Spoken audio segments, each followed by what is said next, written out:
IVM.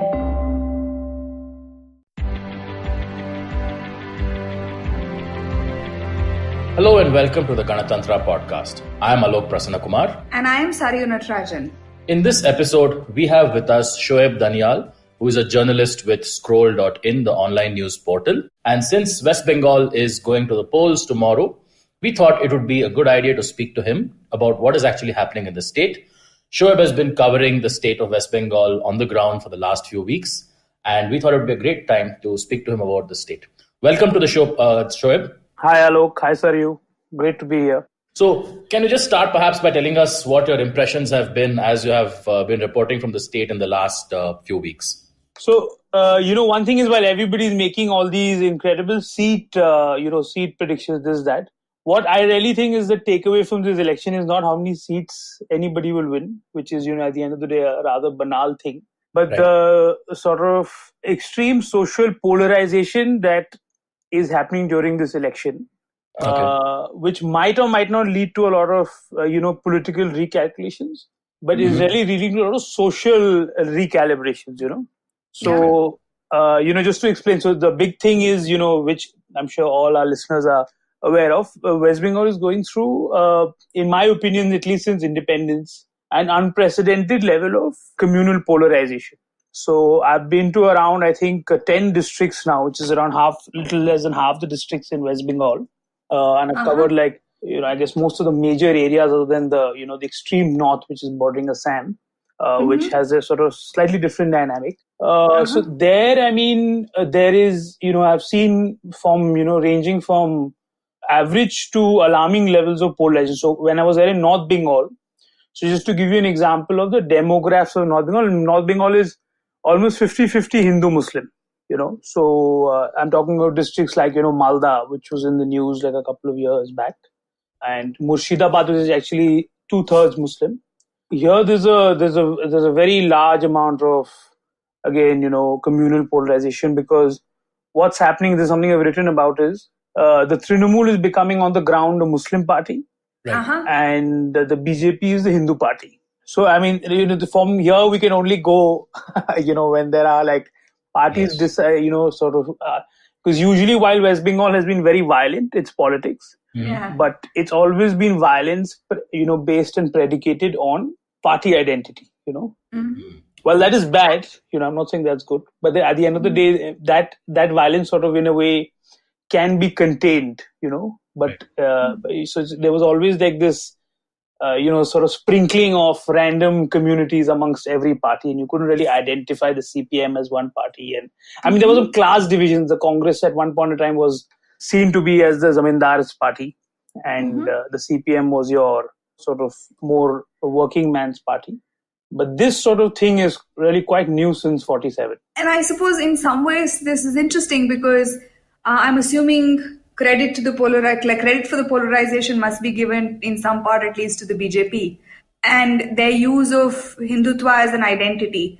In terms of thinking about the caste equation in the context of West Bengal and the way in which the Hindu identity is mobilized, is it something that is targeted at particular castes as a way to actuate a broader identity, or is it only Hindutva without any regard for the second level or sort of a parallel identity amongst the communities? Yeah, so that's a great question. So in a way, I would say the BJP is focusing on caste, and it is actually not exclusive to Hindutva, it's complementary with Hindutva, because, just a short answer, very short answers, because, see, if you're a lower caste in rural Bengal, what is the frameworks through which you gain power? Like, say, an upper caste Hindu will have certain frameworks that he can sort of latch on to. In some ways, if you're, say, a Muslim in Bengal, you can sort of launch, you can do your own community mobilization and then bargain with the Trinamool, for like whatever, it could be like something very banal. When I say bargain, like for more tube wells or whatever, is what I'm saying. So now, in many ways, Hindutva offers a framework in which lower castes can also, exert power. So, for example, what has been in the news for the last, say, 2 to 3 years are these very belligerent Ram Navami processions. Yes, I was going to ask about that. Now, so who's in the Ramni profile? It's not your Bhadralok, Right. right? It's not your guy who's, he's not he's not your elite guy. He's not your, your stereotypical Bengali Bhadralok. He's basically, either an OBC or a Dalit sort of caste Bengali Hindu. And for him, this is, an expression of power and masculinity that otherwise, he would not have had a chance to display. He has access, he has ownership of this road for 6 hours. Yes. Otherwise he would never ever have ownership of this road. So, so Hindutva in a way is, I guess to some extent, this is also the story of North India, to be honest. Yes. Right. Like the the Ram Janmabhoomi movement is, there are large, there's a lot of great writing that is on this. It's largely an OBC driven movement. Right. OBC Dalit driven movement, While there is Savarna leadership, but on the ground, the mobilization that's happening is, largely the dispossessed caste. So in a way, this is getting mirrored here. Right. But in Bengal, of course, there is this there is partition as a, this sort of silent elephant in the room that no one talks about. Okay. So when you think about partition, you think about Punjab generally. Yeah. And UP and all really did not have the large, they had partition, of course, but the movements of people were relatively very small, the percentages, as your total population. Yeah. But in East and West Bengal, one research figure according to a Bangladeshi research group is 1.1.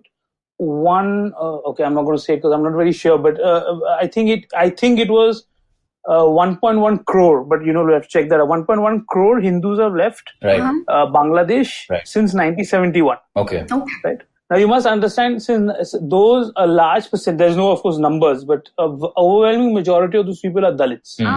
Or Dalits or OBCs actually, dispossessed caste, Now the thing is, these people were subsumed in the first waves when they came in the 50s and 60s and the 70s. They were subsumed by the CPI and the CPM. Okay.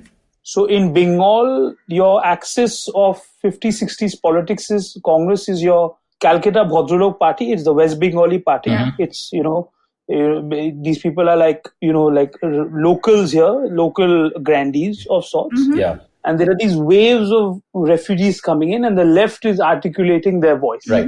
So rather than move right in this period of distress, these refugees moved, left to the far left sometimes, So, for example, Jyoti Basu is actually an East Bengali. Oh, okay. Just to give you, So he's so in many ways, like these are these sort of internal things where in the initial years, at least CPI and CPM was seen as, the Bengali term is Bangal, East Bengali party. Yeah. So now this framework has broken down completely. And now their grievance is being articulated by the BJP in many ways, by pointing to communal atrocities in Bangladesh.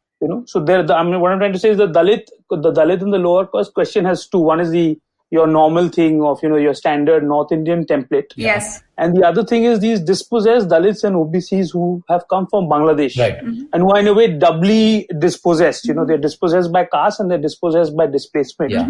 So again, Hindutva gives them a framework in which to, somehow bargain with some sort of power. So in a way, Trinamool has also done this. So Trinamool, one of the big reasons it came to power is it went to this dispossessed group on the India-Bangladesh border called Matuas. Right? So Matuas, while theoretically they're religion, like any of us can become a Matua tomorrow. But in practice, they are almost exclusively Dalits.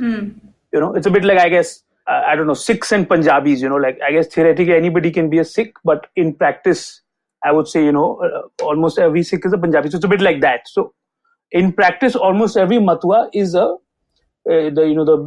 Bengali term is right now it's Nama Shudra, Nama Shudra. So it replaces an old offensive Bengali term which I don't want to use right now. So it's an offensive term. So this is the new term that came up in the 20th century.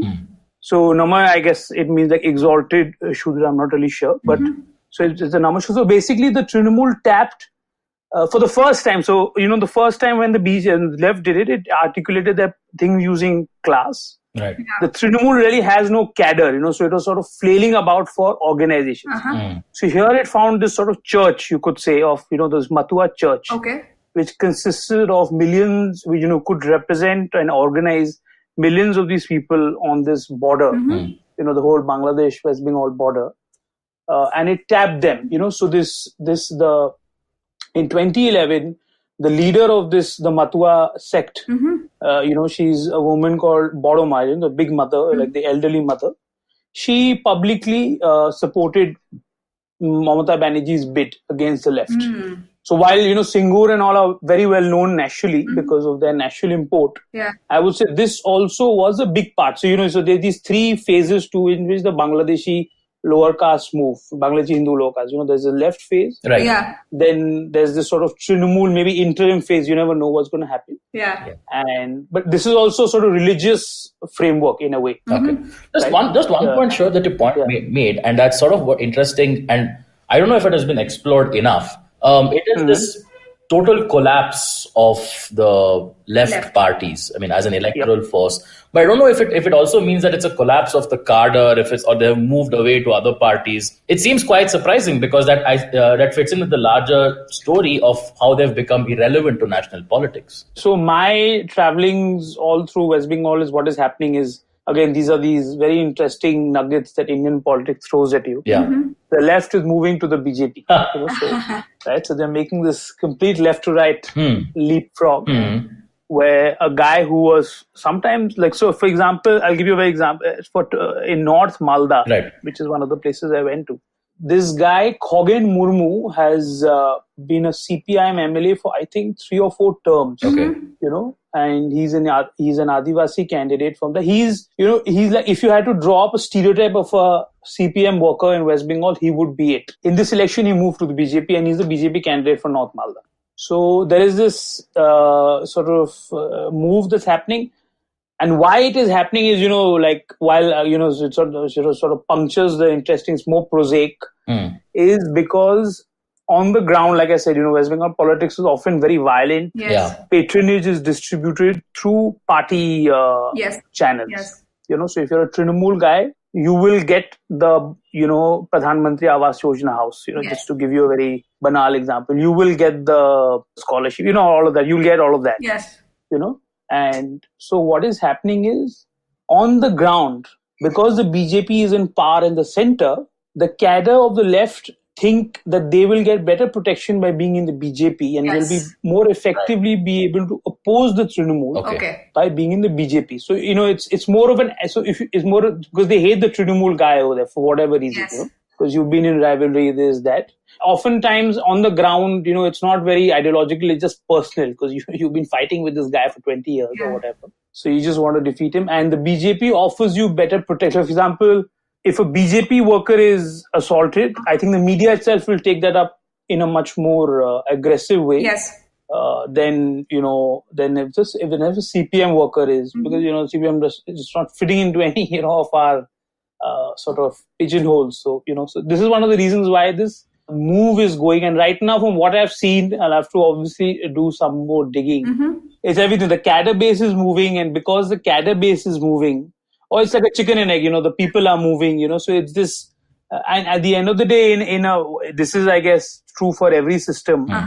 In first past the post systems, there's no value for coming third at all, right? Yeah. People very rarely, because a vote is very valuable, they would not want to waste their vote on someone they know is not going to win. Yeah. Right? So it's this sort of, it's this snowballing thing, once you 10 cadre leave, then the guy in the village says, there's no cadre here, so why should I vote for them? And then nobody's going to vote for them, so 10 more cadre leave. So it's this thing that's happening. So it's very interesting. So we went to one village which was a CPM village, So the CPM there first had been attacked by the Maoists. The Maoists actually took on the CPM, the left versus left fight. Because the CPM was the representative of the state there, the Indian state, So they were first attacked by the Maoists, who were, there are allegations made that the Trinamool supported the Maoists at that time. And then once the Trinamool came to power, the Trinamool also finished off the Maoists, but also still kept up an immense amount of pressure on the CPM. Right. So this village I once went to, which was a completely CPM village at one time, heavily Adivasi dominated, had one CPM worker left. Wow. And hats off to this guy. He said, no, I'm going to stay on here till I die and this and that. So, which, I hope he doesn't. It sounds more ominous than it should. So there was that one guy, him and his elderly father, who had, I guess, stopped doing active politics. Yeah. So this is the situation basically. These vast villages who were once upon a time, these entirely CPM sort of places. But now, at the end of the day, you must realize the limits of this sort of ideological. It's not like the cadre was ideological per se. Okay. Some of them were maybe, but I would say many of them were just because it gave them power and privilege, and I guess it was a job for them, like the way it is for many people. Yeah. Which is interesting actually, because that way it's something like the BSP has a more ideologically committed cadre than the, say, Communist Party Marxist in West Bengal. Yeah, that's actually a very good point. I would say so. Here comes the sort of, because they are sort of ring fenced by caste. Yes. In a way, their ideology precedes the party, or their organization precedes the party in many ways. Yes. And the party is maybe a sort of scaffolding on top of that. Yeah. On the other hand, the CPM had to, so build up their own ideology from bottom up. Yeah. And on the ground, I guess, how ideological you were is, to be honest, I would say the same for the BJP, Okay. So if you're at a Ram Navami rally, it really doesn't mean anything, you might just be there to have a good time. Okay. Yes. So it's not like you really believe in Hindu. You might not even know anything about Hindutva for that matter. Yes. But because this party now has a local power base in your area, so, So what I was going to bring up was, I think, to your last point around the way the CPIM and the left generally mobilized, in some ways has been through a depoliticization of caste. So it has been built in some ways on sort of setting aside caste identity for a broader mobilization, whereas the BSP, and that is in its sense the reasons for its success, like Kanchan Chandra's work and all of that talks about it, in that it offered sort of a link and access to the state based on caste identity. Yes. But to that extent, as you mentioned, right, Hindutva doesn't necessarily repoliticize caste in the same way that it repoliticizes you, but on a different sort of footing. Yeah. So how does that sit with even thinking about broader trajectories of Hindutva in West Bengal? And, what does that mean both for electoral politics and sort of mobilization as a whole? Yeah, so with respect to caste, I think, so I don't know whether this is a all India popular term or it's just like this weird English term that has become very popular in Bengal. It's called lumpen. Lumpen so elements. It's this lumpen elements, I think it has some Marxist, it's like words like proletariat and all of that. Yes. Yeah. But in Bengal, it's become like this, we've adopted it as our own. So lumpen is this lumpenization of politics. So since this is, by the way, a constant refrain right since the 50s. Yeah. Because again, when the CPM sort of made this adjustment in the 70s and 80s with power. Yes. In many ways, but in the 50s and 60s, if you watch, all your, Satyajit Ray movies and this and that, it's all there's a very big fear in the Calcutta middle classes of what's going to happen. Yeah. Because you have these violent, Rasta Rokos, you have these violent Gheraos. It's all in flux. And, right till I think the end 60s and, the early 70s, early 70s may be a bit too late, but late 60s, it's very difficult to tell an Naxal from a CPM guy, CPI guy, so it's sort of, they're all together. So the Naxal charge is that the CPI moved right. So CPM moved right. We were just like doing what we always wanted to do, revolution. Yeah. It's this constant lumpenization, which I don't know, maybe in some long term is a good thing, because lumpenization is maybe, is a synonym for democratization, like at the end of the day, it's from where you're looking at from, that's a lumpen or whatever. So there's this constant lumpenization, there's a constant lower caste mobilization that is taking place. Yeah. On the other hand, the difference obviously with the BSP is, till now at least, it's always taking place under overarching ideologies. Unlike the Hindi belt, where one caste is taking the lead, Right. and the Yadavs are taking the lead, or the Jatas are taking the lead, and they're sort of setting up parties on their own. Yeah. It hasn't happened till now. Yeah. But it'll be very interesting to see, I don't know, like, in the next 50 years if this happens, because it's a very interesting thing. There's this very, very smart Jatav intellectual in West UP keeps on telling me,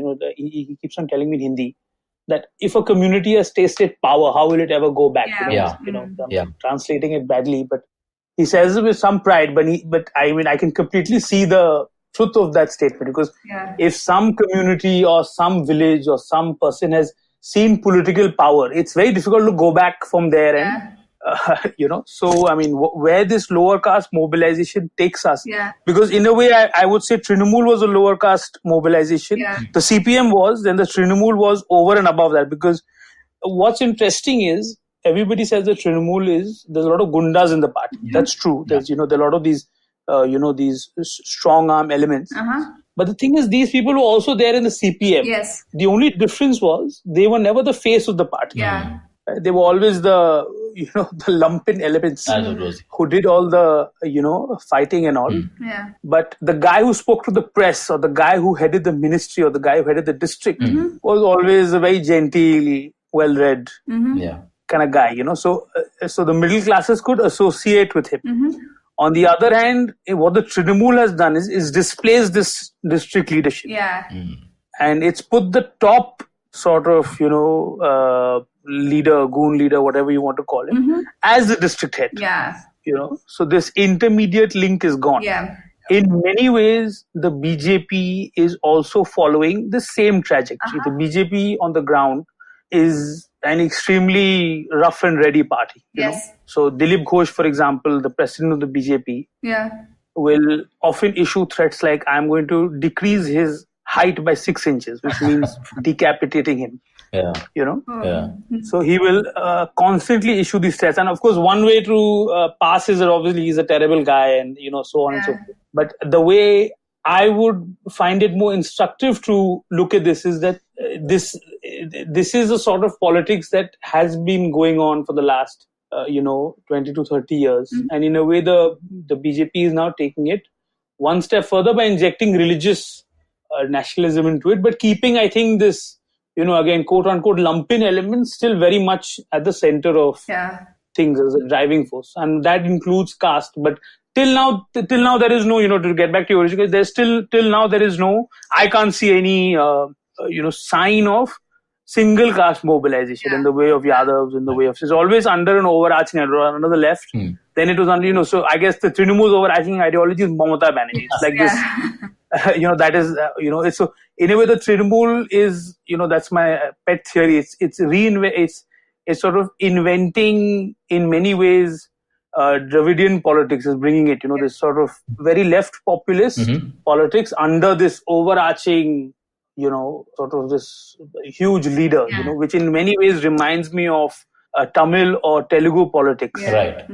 Again, it's very left, it's very populist. You give all these, Trinamools, apart from Mamata Banerjee, is these schemes, cycles and this and that, and scholarships.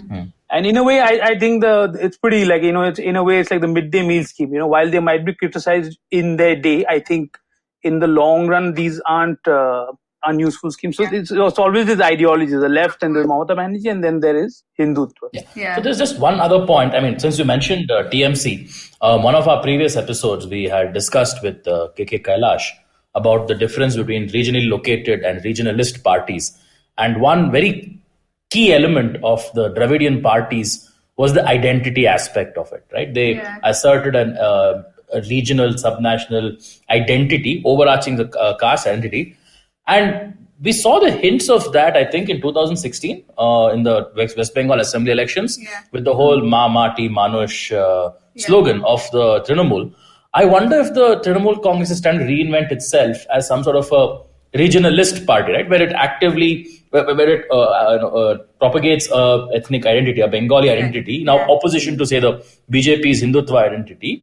And, as opposed to being a regionally located party that is just a Congress offshoot, which happens to be based in Bengal. Yes, built on the cult of Mamata Banerjee. Built on the cult of Mamata Banerjee. Yeah. I wonder if, are they continuing that project of Ma Mati Manush on, the Bengali pride and so on, or was it just something that was used once and has sort of been packed away? Yeah, I think there was also 2016 conversations around center-state relations. Yes, that was also brought up, and so a bunch of things around that. So mobilization of the Bengali identity, I suppose. Yes. No, that's actually a great question and something that I also personally follow closely. So when the Trinamool first came to power in 2011, firstly you must realize Trinamool is a make it along as you go party, right? Unlike the BJP or the left, it has no ideology, in a way. It will cling on to it's like a Congress in many ways, If any ideology gives it returns, it will go. So that's the thing. So in 2011, when they first came to power, it had almost no Bengali identity. Yeah. Which sort of made sense because the CPM is maybe more of a Bengali party than they are. Yeah.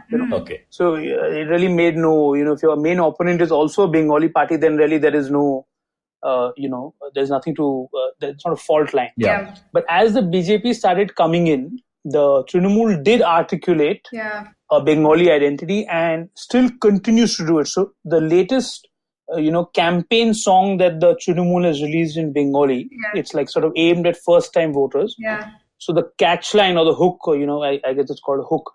It's sort of coined by Abhishek Banerjee, who's Mamata Banerjee's nephew and, heir apparent from what it looks like right now. Yeah. So the hook is, tomar prothom vote Banglar pokkhe na bipokkhe, as in which is translated to your first vote will be for Bengal or against Bengal. Okay, that's nice. Personification Bengal and the party, Yeah, so it doesn't actually mention Trinamool and BJP and all. Yeah. But, it's clearly, so it's trying to articulate this sort of Bengali nationalist identity.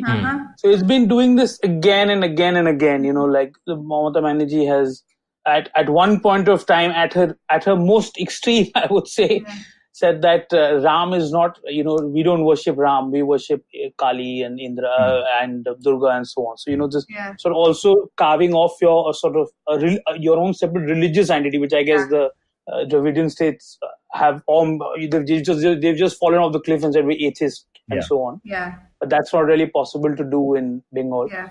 Now the thing is, while Mamata has tried to do these things, the difference really at least with Tamil Nadu, Bengali identity, in my opinion, is while there are large amounts of, it has a lot of cultural aspects.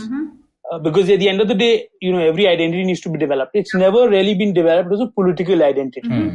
So it's always, your culture, your food and so on. Yeah. But nobody's ever really articulated, a separate Bengali political identity. Because you must remember, so if you go back to the 19th century, it's in many ways Bengalis who are inventing an idea of India. Right. So it's, your Bankim Chandra and Tagore and this and that. So the difference with the Tamil Nadu, if you're like this, if you're working, if you're working with two states. So in Tamil Nadu, this sort of thing finds a much easier resonance. Yes. And on the other hand, in Bengal, it's more of a hard sell in the politics. Right. As it is, opposing religious nationalism is a tough thing actually, even in Tamil. Recently, I guess the DMK had to go on the defensive and say we are not, anti-Hindu and so that was like this, incredible thing to, at least to me, who has, who have read a bit about the Dravidian. So it seemed like an incredible thing to do after, for a party that claims to be terrorist. But at the end of the day, so the Trinamool is working with sort of conditions which are slightly worse than, or quite a bit worse than that. Yeah. So in many ways, I would say it's Bengali nationalist pitch, while it still continues to sort of articulate it. Yeah. In many ways, I would say it has failed. So right now the Trinamool is going into the match. Two or three things. I would say on the ground, there is no Bengali nationalist sentiment that will guide voting at all. Okay. I would say it's an academic exercise almost. So, there would maybe be some people who would articulate it, using online or whatever on the internet. But I would say on the ground, it will make no difference. So on the ground, Trinamool is going to depend on like good old things like populism and to some extent Muslim mobilization and so on. All your old things. There is no Bengali nationalism that really drive voting the way or drive ground politics the way it did in Tamil Nadu. The South, to be honest. Yeah. One other thing in that slogan was actually the Mati part of it, which was the land. And we did a couple of episodes. We did one episode on the importance of land. And if I recall correctly, maybe sometime over the course of the last year or 2017, a lot of the Shingur land was finally returned after like an elaborate court battle. I'm wondering if given the other concerns about agriculture and the economy and so on, is it still so much of an issue anymore? Is it seen as the Trinamool Congress at least helped us get back our land and will stand for our land rights? How is that issue playing out? I would say that issue is, for all practical purposes, it's died a natural death. Okay.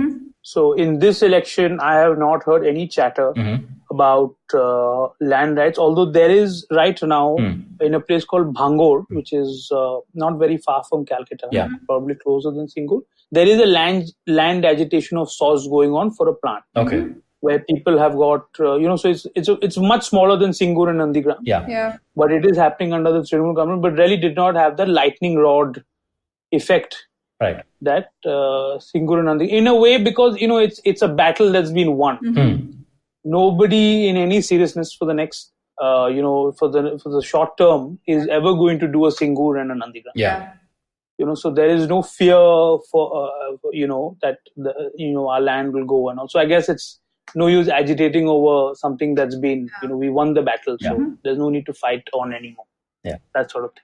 But then what about other issues such as, so you spoke about some of the sort of the broader trajectory of the Trinamool and in some sense the absence of a Bengali identity. Does that mean national issues seemingly have traction there, such as say Pulwama, or broader economic issues as electoral issues, such as say unemployment? Pulwama, so national issues, like I have never seen, I guess it's sort of package deal where the BJP comes into your state. I have never seen as much of a resonance with national issues, especially national security, which is in a way purely a thing of the mind, right? Yeah. I mean, at the end of the day, it's not like a road or something which will really materially impact your life in the next. I mean, maybe it has some long-term impact, but you know what I'm saying? It's more ideologically driven. Yeah.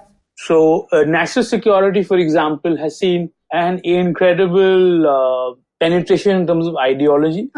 So I have met people from across the spectrum. I mean, this is certainly true for educated, urban, middle-class people. Yes. There is a sharp, knowledge about Balakot and Pulwama. And I have been to small towns where I've seen, those sort of Pulwama posters. Yeah. And there have been marches throughout. Right after Pulwama, there were around, almost a dozen vigilante sort of attacks where, quote unquote, anti-national posts. Yeah, were taken down. That's right. Yeah. They were taken down, and there was this sort of kangaroo thing where people were made to, do sit-ups and, was made to say sorry to like a mob. Yeah. All of that. So, so there wasn't I'm not saying there was grave violence, but, you would suddenly find 300 people on your door. Yeah. And in one instance, it was almost comical because initially what happened is this very, sort of a remarkable woman got into a debate on Kashmir with this mob. Yeah. And it was this very highfalutin debate till one guy just lost it and he started to attack her. Oh, wow. So I just found it surreal in many ways that I guess that only time a mob attack is preceded by an intellectual discussion. Yeah. So all of this has this incredible impact. Now, I'm not really sure whether this is, what is it? It's whether it's causal or there's it's just correlated because I don't know whether these guys became BJP supporters because of Pulwama or they are paying attention to Pulwama because they are, Right. Yeah. So, I mean, my understanding, obviously it's a very anecdotal understanding, is not really very scientific, but just my understanding from what I saw is it's the latter. It's people who are already pro-BJP. Yeah. And who support the BJP have paid attention to Pulwama, which is not to discount because at the end of the day, if you're doing politically, if you have a march through an area or a procession, it acts like a huge multiplier. Yeah, it does. Yes.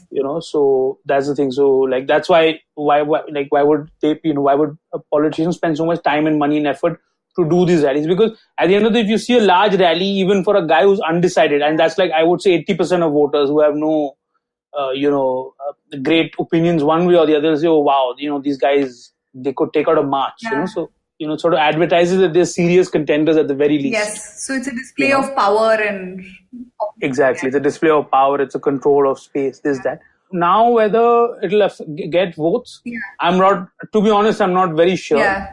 What will get votes, one is Hindu-Muslim polarization. Yeah. There's a lot of that. Uh-huh. And secondly, there are a lot of material issues. So what has happened is Bengal actually has done not that badly under the Trinamool. Yes. Economic growth is high and so on and so forth. But at the end of the day, there is only so much you can do on agriculture and small industry, which are your two driving engines of growth. Yeah. So, there's this sort of ceiling that you're hitting. The story of the last 10 and 20 years is Bengali migration in many ways, which really wasn't there, I think, in the 80s. So if you go to like Kerala, I have been to small towns in Kerala where I have got through like Xerox shops where my translator was a Bengali guy because he knew both. Like, I don't know any Malayalam, so that guy would just like say, go to page 3 or something. So I had no problem, knowing Hindi and Bengali. I could just travel through Kerala. Like, I could go to small town, which I probably would not have been able to do without this Bengal. So because of this, these issues are there. So in many ways, like in everywhere else, Hindutva has some economic underpinning. So in many villages, for example, since support is distributed on party lines, right? So what is happening is, since the Trinamool now is, I would say, depends on Muslim mobilization. Sometimes the Muslim quarter of the village would get more benefits than the Hindu quarter. So they'll be like, oh my God, we want this. Now, how would they articulate their grievance is Hindutva. So a BJP julus or BJP procession will not get taken off the street in a way once upon a time a CPM procession would have. So that's there. I'm not saying it's completely that, but we must recognize that there are some elements of that as well. So these are the issues, and right now, especially in places like North Bengal, Malda, Murshidabad, it's in a very bad economic state. So what Mamata has done to counter this is very interesting. She has just gone on this populist binge. So I'll tell you like some of the schemes that Mamata has. There's a scheme called Kanya Shri. In Kanya Shri, a girl student gets 750 rupees every quarter, and when she graduates, she gets 25,000. Okay. Then there's another scheme called Rupo Shri, where if a woman is married past the age of 18, so, this sort of also dissuades girl marriage, she'll get 25,000 rupees. It'll come to her bank account. It won't come to, a father's bank account or a husband's bank. It'll come to her bank account. This is there. Mamata distributes cycles, which is, one of the great popular schemes of India, right from Tamil Nadu to Bihar to West Bengal. So initially, again, it was directed at girl students, but now everybody gets a cycle. So if you go to rural Bengal, you'll see these blue color cycles also. So Mamata is basically, there's a Juba Shri where, if you're Yuva Shri, basically, if you're unemployed, you'll get like a stipend. The Mamata has started Krishak Bandhu, which is the Rayata Bandhu copy. From Telangana. Where you get, Telangana, it's a copy. So 3 states have it now. So they get it. So basically what Mamata is doing is her large scale strategy is there is economic stagnation. But by distributing these sort of small amounts, these sort of, she is sort of staving off an angry explosion. Because at the end of the day, if you're very poor or if you're unemployed, but you get 25,000, you'll be like, okay, that's pretty cool. So it's sort of staving it off. But at the end of the day, I don't see, there will be a bottleneck. But when it will come, how it will come, it's difficult to say. But in this election, then there are not a lot of economic issues directly being discussed because there's no CPM practically. What earlier happened was Muslims in Bengal were distributed pretty randomly through parties. A Muslim could be CPM, Muslim could be Congress to some extent, could be Trinamool. This was right till I would say, in spite of the Trinamool's thing of Muslim appeasement, I think this was right till 5 years back. So for example, the irony is while the Trinamool is called a Muslim appeasement party, which is like, so this is what happened in North Bengal, which is one of the 3 districts which are Muslim majority. The Congress actually ruled over not the Trinamool. So this is one of the ironies. But what's happening is because the BJP is now coming, and the same way in which the left guy is now moving to the BJP because he's the only guy who can fight the Trinamool, Muslims are now moving to the Trinamool because the Trinamool is telling them, look, we're the only guy who can is the only people who can fight the BJP. Right. Yeah. So at the end of the day, your headline, while there might be a lot of economic distress and this and that, which is being sort of papered over bandage by these schemes, at the end of the day, your headline is, sort of this communal mobilization, and populism is going to play a role. So from what I understand, Mamata's formula is, there's obviously Muslim mobilization that she's going to bank on to some extent. Yeah. And because those populist schemes are so vast and the party patronage network is so high, it's not like, it's highly unlikely that there will be complete polarization. Yeah. Right. So there will be some level of, at least, the Hindu community will be divided, at least in South Bengal. So that is Mamata's formula, because, the BJP is coming, she's saying, the Muslims must come to me. Yeah. And so that's, something like, the 30% Muslims, so let's assume 25%, go to her, and then she gets 15%. So 40% in a trilateral contest is a very good score. Yeah. It's a winning total on most days. Of course, yeah. On most match days or whatever. So that's her formula. So this is the way it's going. There are no large scale, because the BJP is coming in, it's not really articulating, which is pretty wise, in many ways. Just doesn't have the same current. Yeah. That Hindu-Muslim polarization. So there's no economic article, unlike, by the way, 2011, which was almost completely an economic fight. 2011 is when Mamata came to power, to the land distribution. Yeah. But so moving on from that, it's very interesting that the economic is used to trump some of the other narratives and imperatives of the opposition in some senses. But I was also wondering about some of the strategies in terms of rather more the tactics, I suppose, of campaigning itself, such as the use of social media. You did mention some of the symbolic value of, say, taking out a campaign on the road or a Ram Navami procession. I mean, there's also, potential to reach voters through, say, social media and, other channels. So how are the political parties using that? I also wonder about coverage and access to social media in geographic regions of Bengal, and whether that had any role to play. Yeah, so that's a very good question. That has played a huge role for the BJP. Yeah. Because, so like one guy told me, so when I was speaking to one BJP IT cell guy in the district, and he told me, he was actually telling me in Hindi, he was telling me that we don't have Sangathan in this area, we don't have organization or, mobilization in this area, but we have WhatsApp Sangathan. Right. So we have WhatsApp organization. Because right now the BJP, though, I think has a lot of relative freedom to organize and mobilize. Yeah. The way Bengal's politics works, they had less, say, 3 or 4 years. Yeah. Right. When Modi just first came to power. So Modi was their sort of pole vault. 2014, Modi, they came to power. Yeah. And in a way, a lot of their thing was done through WhatsApp. Yeah. I guess this is also the story of many parts of many other states in India. True. It's a race being run by one guy, the BJP. Yeah. The Trinamool is literally not even in the race. Yeah. It does not have WhatsApp groups. There is no concept of it. So it's this thing because the BJP is just so. So for example, an IT cell guy in a district in Bengal, I'm not really sure of the details, can really look at the Namo app and get organizational help, and you can call up Delhi and this and that. The Trinamool, I will just be shocked if they can reach a 100th of that level of organization. Right. It's a very, to go back to our term, lumpin party. Yeah. It's just all over the place, They're just winging it. They're completely winging it. Yeah.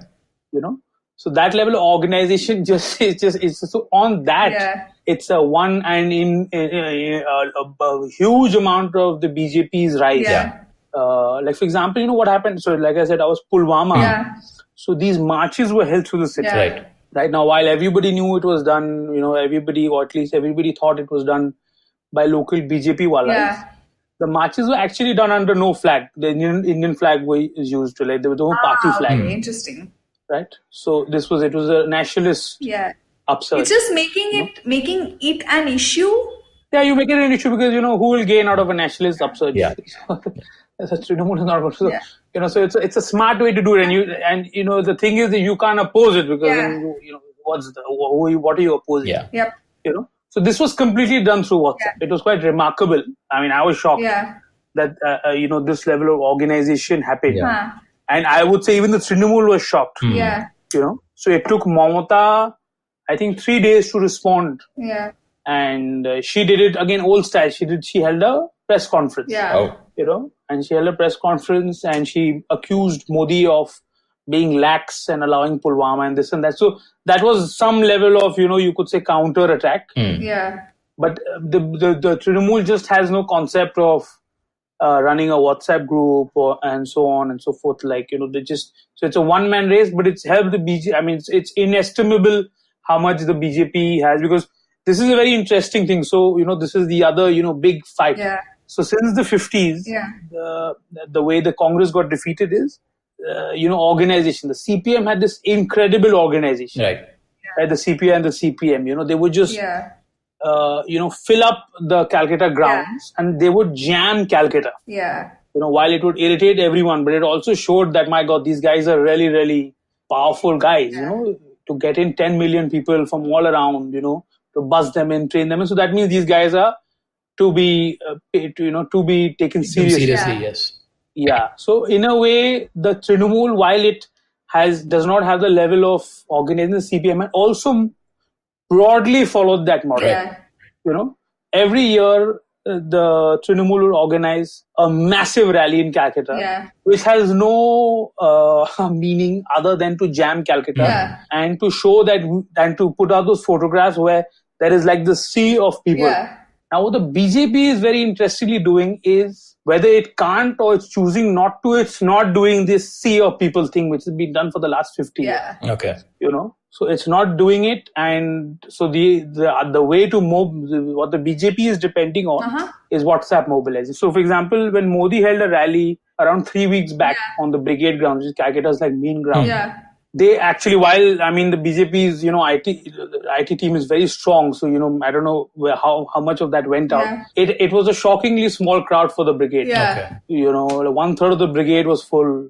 It was a very small crowd for. It was the BJP's first brigade. So it's a good crowd from their own perspective, I guess. But it would be a flop for even if the CPM did it today, actually, for that matter. Right. So and the Trinamool would be able to fill it up, very easily. So now this is this great clash. Now now you had this 50 years of this ground mobilization where they would just get in people from the district, and they would do it, versus this WhatsApp thing where at the end of the day the same ideas are going out. Now whether that will result in we'll change their mind on the basis of that, we'll have to just wait for the votes, I guess. One final thought, Shoaib, and we haven't seen that much coverage of it this time. It's about Gorkha land. Have you been looking at it by any chance? What have been the undercurrents? Whether the BJP last time I think they won the seat with the help of the GJM. I wonder if this time in 5 years has anything changed? Is there an undercurrent for support for the BJP in there? And the larger Gorkha land question, is it still alive or is it something that's just around? Yeah, so the Gorkha land issue is alive, I would say. Like there is, because in many ways it will always be alive, because in a system where you have linguistic states, right? You have this sharply defined, geographically concentrated linguistic minority. So in a way, this is this issue will always be alive, because in a way their grievances are rooted in material deprivation. Right. They are ignored by Calcutta. This, that, and there is no demo. So while you could say that there could be an enlightened chief minister, but at the end of the day, he or she has no democratic. What do you call it?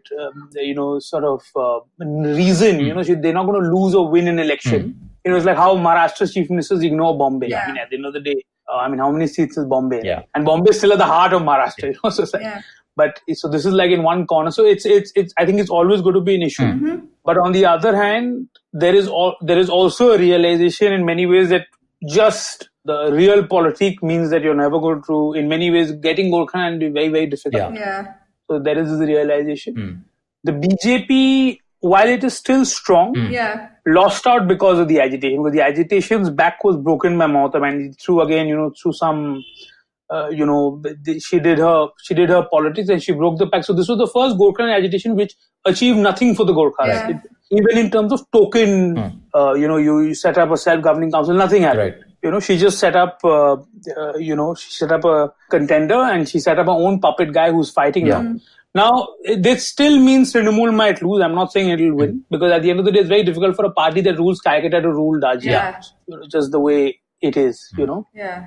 But the BJP goes in much weaker than it did in 2014. Yeah. Okay, thank you so much, Shoaib. And I think that's all the time we have for now. Yes, this has been an incredible learning experience. Yeah. I think in terms of framing sort of the broader trajectory of political parties in Bengal and some of the political economy issues around it. Yeah. Thank you once again for joining us. And thank you all for tuning into this episode. Do wait for our next episode. Yes. Thank you, Shoaib.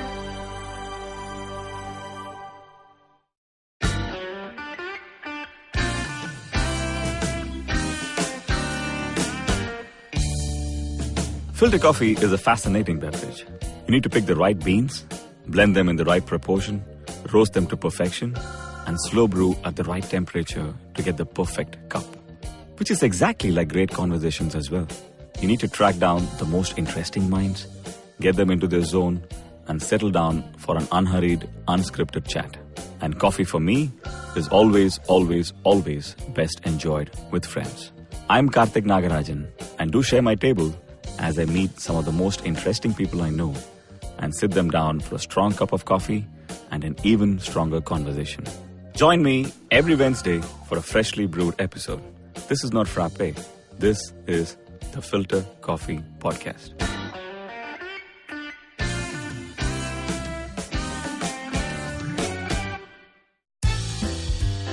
Think fast. If I tell you I'm Parsi, what's the first thing that comes to mind? Dhansak. I don't blame you. My name is Pazan Patel. You may know me as the Bhavi Bride. Though I run a popular Parsi food blog, the truth is I didn't know anything about Parsi food until I got married. It was just my luck. He turned out to be your typical sadralega wearing, kawab khari eating Parsi boy. And the only thing I knew was dhansak, or rather, how to eat it.